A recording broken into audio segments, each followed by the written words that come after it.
He flew fighter planes for the Army Air Corps in World War II, but he never experienced a parachute jump.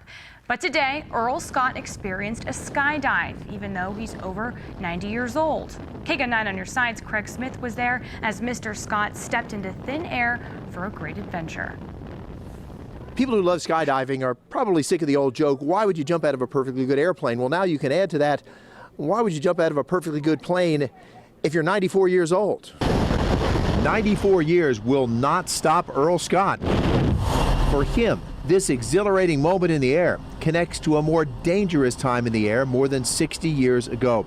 He flew P-51 Mustangs in World War II, never had to use his parachute then, but saw others jump for their lives. During the war, when people used parachutes, they were in trouble. You're doing this voluntarily. That's correct. Yes, of course. That's why I saw so many of them. Their airplanes were on fire, and some of the airplanes were coming apart, the wings coming off. Of course, the world has changed, and Earl Scott is different from the young pilot in the skies over wartime Europe. But he told his friends he was curious about parachuting and determined to give skydiving a try. Did the word crazy come up? Did they use that in your direction? Did they say? Yeah. Yeah. And a lot of other words that I didn't think were applicable to.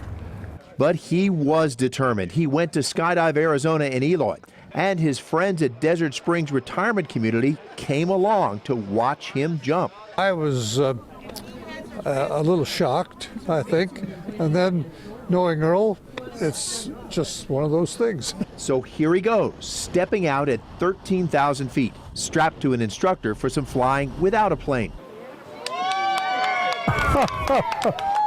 And a soft landing in front of an appreciative audience. That was sure an experience. Hey, you wanted it, you got it, you did it, it's great. And now Earl Scott is deciding what his next adventure will be.